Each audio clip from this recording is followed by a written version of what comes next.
The Kingdom of Denmark has given us many great things. Delicious Danishes, Lego, Hans Christian Andersen, and their next great export has got to be this guy here, Nikolaj Coster-Waldau, a.k.a.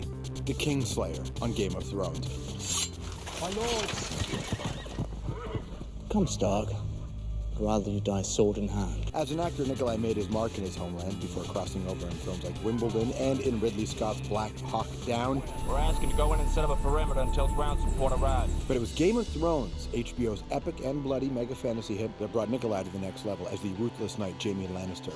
I could care less what anyone thinks of me. Brutal, devious, and let's call it a relationship, if you know what I'm saying, with his twin sister. If you told the king, both our heads would be skewered in the city gates by now. Now Nikolaj is poised for even bigger success in the upcoming Tom Cruise picture Oblivion, and in a really creepy, like super creepy film called Mama, produced by that horror and fantasy master Guillermo del Toro. It's about a couple caring for two young girls left alone in the forest for 5 years, and things get awful.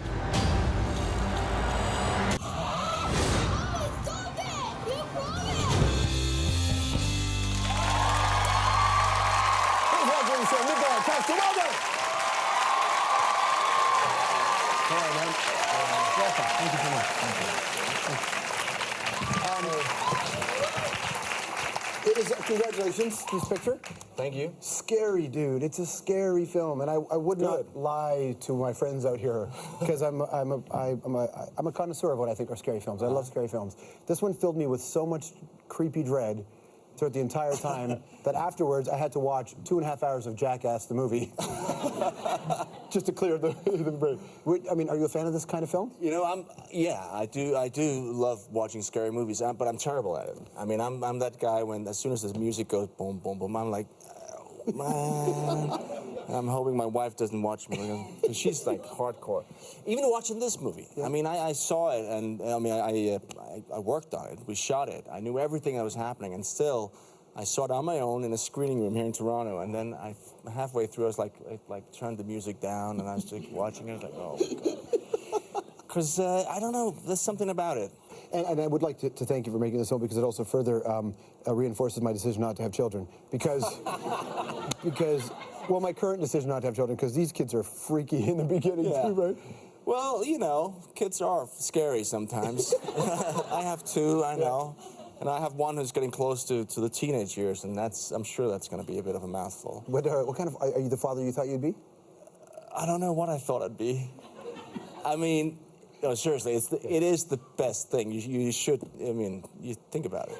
Think about it, George. Just the lack of sleep alone. I'm just because I don't know. There's something Greek here. Well, what gave it away? The Stroumboulopoulos? No, but it's wonderful. You forgive them. But what's cool in this particular film, though, is this idea you get to explore being an alternate parent in a way. You know, you're the uncle. I mean, actually, I play the father. The very beginning of the movie, we actually see the father of this children. He dies. Yeah. It was interesting when I read the script because you know, I knew it's a ghost story, but it starts out almost like something else. Yeah. Like one of those stories you read about in the paper where dad, you know, loses his mind and do something horrible. Yeah. And so I play these twins, and he goes away, and then 5 years later, his brother, Luke, finds these kids, and then, of course, you find out that there's a reason these kids survived 5 years in the middle of nowhere, and hence the title, Mama. The sci-fi fantasy world can be so huge for someone's career. This a moment George R.R. Martin was on the show. You know, the battle between good and evil, that's fine. The battle between good and evil is a universal theme, not only for fantasy, but for any fiction. Right. But my opinion has always been that the battle between good and evil is fought within the individual human heart. The fact that we do have good and evil in us, that we can be angels or we can be monsters. And how do we make these choices? How do we go through life? And that's the stuff I love to wrestle with. You feel that in the show? Oh yeah, in Game of Thrones, absolutely. And one of the things I love about the show and about his writing is that, you know, he doesn't let us get away with our preconceived opinions of the various characters. Like I play Jamie Lannister, and one of the reasons I got really excited about it when I read it the first time was that, well, it kind of starts out with him shoving this kid out a window while he's being very intimate with his twin sister. Right. I mean, it's so dark and it's so twisted. But the dialogue, see, you're right, that in and of itself would be enough. Oh, and then on top of that, he says, as he does it, the things I do for love. That's when it was like, wow, it's a different show. Well, it's different. It's also interesting, you know? Because when you see the show and you think about it, you kind of go, wow, all these relationships in this show are all more or less made out of political reasons. Mm-hmm. They arranged marriages. Oh, no, there's one relationship which is just based on love. That's Jamie and Cersei. Right. Which is ironic because it's so wrong on so many levels. But it's all, then we're talking morals. That's a different story. And it's, yeah.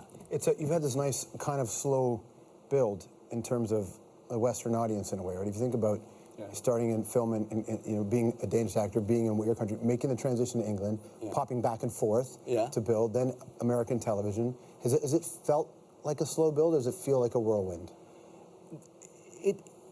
I don't know what it feels like. I mean, it's one of those things. This year it's my 20th year as an actor. I've been working almost. I mean, I had 99 was a bad year. That was a horrible year. That's the year where I ended up finding myself in Cape Town, South Africa, doing a German sausage commercial because I was just broke. And with a crazy American director, and I was stuck in a boat, and I couldn't get away. He was like, just take a bite, goddammit, and smile. That was the low point. But you know what? Other than that, I've been able to make a living as an actor, and I'm just grateful. Well, you get to be on an impactful television show now, right? Well, right, which does that. You make films. I thought you meant this. Yeah. Oh, I did. Yeah. No. Obviously not. We know. Stick around. More. We'll have more of our conversation with Nikolaj right after this. All right, up next, he's obviously fluent in English. Let's see if Nikolaj can make me fluent in Danish. I have an accent. Dan, big fan of this guy's stand-up, though he once challenged me to a stare-off. Dave Moorhead lets loose on the panel. On tonight's panel, we're talking about CEOs and whether they deserve big bonuses. Yes, these are the leaders of men, our North American aristocracy. It's our version of Downton Abbey, but with less honor.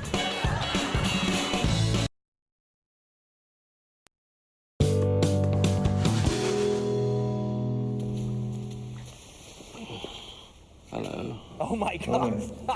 You did not do that. I look silly.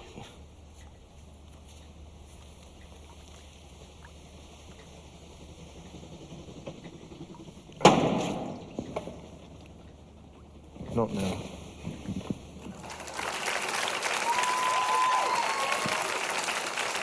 It's a good scene. Denmark was one of the first countries to adopt same-sex marriage, equal rights in a way. Yeah. Like it was progressive in there. So that role is not a... No. Yeah, I didn't know you were going to show that. That was interesting. Hey, I got to make out with Clive Owen. That's not the worst. Hey, what? I'm sure a lot of the audience wouldn't mind doing that. I mean, hey. I think the question that the audience has, and we all have, is, did he bite your lip at all? No, but the funny thing was, suddenly I understood that whole thing about stubble. That's not right. That's painful. You're working with Tom Cruise? That's the plan? That was an amazing experience. We shot that. It's called Oblivion, and it comes out in April. And it's a sci-fi action movie. And yeah, Tom Cruise plays the lead. It's also got Morgan Freeman, Melissa Lee. It's got a great cast. I mean, you work with someone like Tom Cruise, and you go, oh my God, that's amazing. I mean, the effort, the work. He's the only. I mean, I wouldn't want to be his stunt guy because you never get to work. You know? Yeah, he does his own His stuff. stunt guy was in the corner just going, oh, this is fantastic, you know? The idea of the part of the world you're from and the kind of output they have in television is pretty impressive. You know, and I know Denmark is not Scandinavian, but Scandinavia doesn't just mean all the countries. There's nuances within them. But it's the kinds of film they make. You've got this beautiful Nordic angst there, which drives a lot of crime.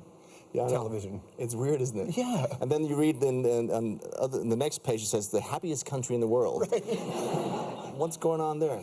I think the Canadian film and television business can learn a lot from you guys, because you seem to figure out a way to build an identity that we haven't really nailed, certainly in the English part. Well, it must be difficult for you, because you have that neighbor. Yeah. And you share a language. Yeah. It's tricky. Yeah, no, it really is, for sure. You're talking about Newfoundland, right? Exactly. Yeah. I mean, they are... Speaking of language... Oh, yes, the classic. Rødgrød med fløde. Now you say it. Rødgrød med fløde? What did you say? Rød. No, rød. Rød. That's not even real. What are you doing? Rød. Okay, what, is the O? Is that what the O is? Like an O-E. It's an Ø. Rød. Rød.